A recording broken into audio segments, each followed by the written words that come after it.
Let's take off this nail polish and talk about our goals really quickly. Okay, I had my first business meeting of the year last week, and there were a lot of key takeaways that I feel like I want to share with all my friends. For context, this business meeting was between my mentor and I. The first thing that we discussed towards the end of last year, I was really focused on this idea of just do it. But do it. Like, seriously, do it. Do it when you're sad. Do it when you're upset. Do it when you're hungover. Do it when you're heartbroken. Like, do it when you're not feeling your best. And just keep taking the steps that you know you want to take towards the goals that you want to accomplish. I write a lot, and that is basically like what I would like to do for the rest of my life. If I'm writing about feelings that are difficult for me to kind of like process and talk about, it is so very easy to get discouraged and decide like, no, I don't actually want to talk about this right now. Like, I actually don't want to show up for the page. But it's in those moments where it's actually most important to like get over that hump and write anyway and show up for myself. Because in a lot of ways, neglecting the things that I want to do is self-sabotage, you know? Especially knowing that the things that I want to do, writing, is actually what's going to help me like get over the hump or the hurdle that I have internally. This whole concept can basically be applied to like anything. Like, if your goal is to like have a running routine, for instance, and you're not feeling your best, you're feeling sad,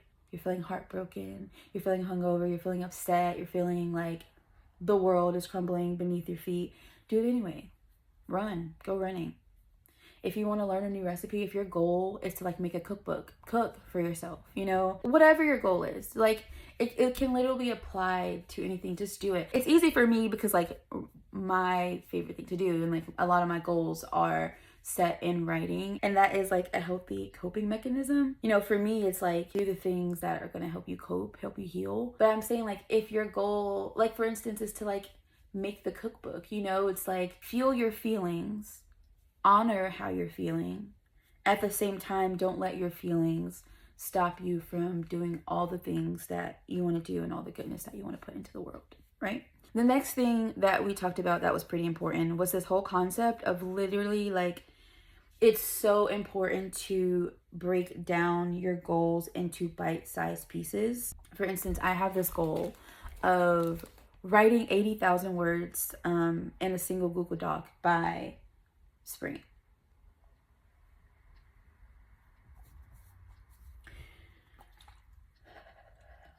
As a concept, like that's not like a simple task. Like, let's all be so fucking for real right now. Like, that's not a simple thing to do. Not an easy feat, not anything that I'm just gonna like, you know, just be done with super quickly. And so when I think about it as a whole, big picture, write 80,000 words by spring, which is, by the way, like next month, it can seem extremely, incredibly daunting. But I feel like one of the things that makes me secure in the belief that I can accomplish this goal is the fact that, okay, 80,000 words by spring seems like a big project. However, 1,200 words every day for the next 60 days seems a lot more doable. If you have a goal to do like a 5K this year, you know, on your first day, you're not just gonna go out and be like, oh, let me run a 5K. Or you're not gonna like not put in the work and build habits every day and expect in 2 months for yourself to just be able to have the ability to run a 5K if you've never done that before. Whatever your goal is, I'm sure it can be broken down into bite-sized pieces, weekly projects, daily projects, monthly projects. Things are just so much more easier to swallow, bite-sized. On to number 3. It is incredibly important to find the joy in experimentation. Find the joy in trying new things. This is, you know, still the new year. The year is very much still new. And for a lot of us, I think we have goals. We have things that we want to do that we might not have ever accomplished before or have never even tried before, right? We're kind of all in this period where we're trying new things for the first time. And in a lot of ways, like, it can be incredibly frustrating when you're trying to like DIY yourself through life and you have this like project that you really want to work on and it turns out nothing like how you expected in your head. Definitely been there. I mean, I'm a zine maker, so like I'm always trying shit and it's not turning out how I thought it was going to be. And that's fine. I feel like, you know, that's a experience that we all have. I think what's important though is realizing that like, one, it's okay that it's not perfect or right the first time. And also, like, it's gonna get better if you keep showing up. You just have to keep showing up for yourself. You have to keep showing up for the things that you want to do in life. There's also nothing wrong with being bad at something if it brings you joy. I'll be in conversations with people who are like, oh, like, I can't sing. And I'm very quick to be like, I mean, you can sing. Whether or not you're good at it remains to be unknown because I haven't heard you sing. You're a little shy about it. But like, you can sing technically. Whether or not you're good at it doesn't necessarily matter. Is it like bringing joy to you? Are you having fun while you do it? And if that's the case, who cares about like the quality or the outcome? Sometimes I make really shitty zines that like don't ever see the light of day. And that's because I personally don't think that the quality is that great. But would I ever go around saying that like I can't make a zine? Like, no, because I can. There's just like not all of them are going to be great or like things that I necessarily want to share with other people. And it doesn't fucking matter like whether or not it's good, because I find a lot of joy in putting words with images and telling stories and connecting dots and writing. Fucking do it anyway. Back to the first point, just do it anyway. You might find that you actually don't like to do that thing, and that's fine. At least you tried. Now you're moving on with the knowledge of like, I actually don't like doing this, instead of like having it hover over your head and like be a thing that's kind of like in the ether that you haven't really like, you know, like held on, like made tangible or whatever. Allow yourself to experiment. Allow yourself to have fun. Allow yourself to be bad at things. Find the joy and trying things for the first time. Point number 4, you are on no one's timeline but your own. I'll say it again. You are on no one's timeline but your own. And I feel like that's important to remember because sometimes we can get so caught up in like the comparison trap, right? We're at the start of a new year and it's a time where like people are like, but like by the end of December, I have my goals, you know, figured out. I know exactly how my January, my 2025 is going to go. At the end of December, like I was working like 12-hour shifts and really not like making time for myself to sit down with my goals. Like I was burning out and I was allowing myself to do that because I knew for like the whole month of January, I was not lifting a finger for no one but myself. And I've always kind of been late to the club. I'm not even gonna lie. I've always been late. Like, time is just a fucking concept. And like,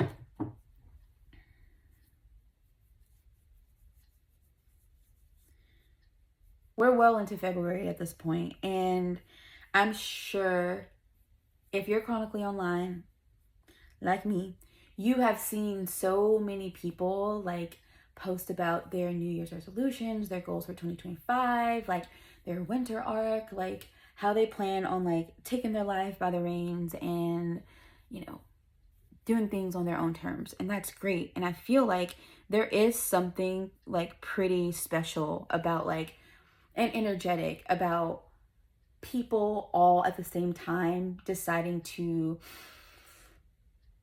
breathe in all the chaos that was 2024 and exhale that, bring in 2025 with completely new energy.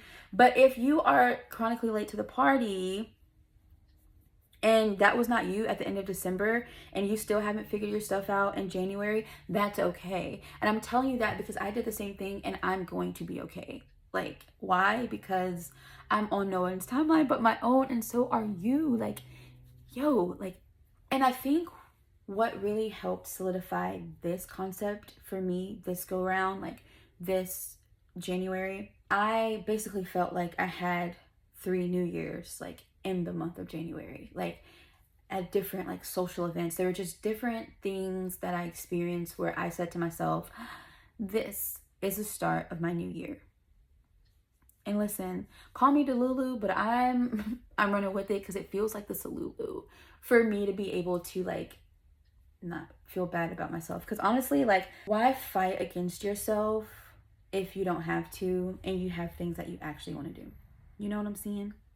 Like, it's not doing anything but like pulling you back and not propelling you forward. You know, I'm definitely someone to constantly find like new reasons to celebrate newness. Like, birthdays, love them. Birthday girly through and through. I love celebrating a birthday, like a fresh start.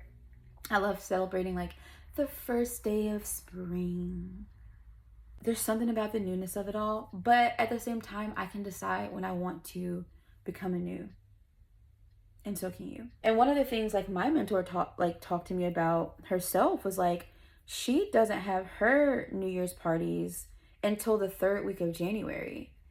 And like that resonated with me so much because like there's so much chaos and whirlwind, I feel like, in the beginning of the year. Like everyone's kind of like getting settled back into their routines and like trying to like, I don't know, like everybody's just kind of like doing their own thing, but it kind of feels chaotic because like all of a sudden like you go from like living the life how you lived it before to all of a sudden being like, and I need to be like so strict. This is the things that I need to do today, every day, to like, I don't know, it just seems so intense. Meanwhile, like everyone's kind of like, oh, it's New Year, like it's still like party mode, like whatever. Maybe that was just me, I don't know. Basically, I love this idea of like not necessarily like celebrating the new year when you're ready to and when you want to. And so don't be surprised if like you see something on my Instagram story and I'm like, Happy New Year, and it's like March 14th. I'm just saying, like, I decide, right? Yeah, so those are pretty much like the key takeaways. I know there are people here, maybe it's you, who are like grappling with these things that you want to do in life and feeling kind of like, where do I start? How do I move the needle, you know, in a way that feels completely like digestible for me? And I'm just saying, like, these concepts are helping me. So I'm hoping that they'll help you. Or maybe somebody that is overhearing you watch this, you know? So yeah, that's just what I want to go over today with you all, my little friends and community. I hope some of this resonated with you. You got this. Whatever you want to accomplish in life, you got it.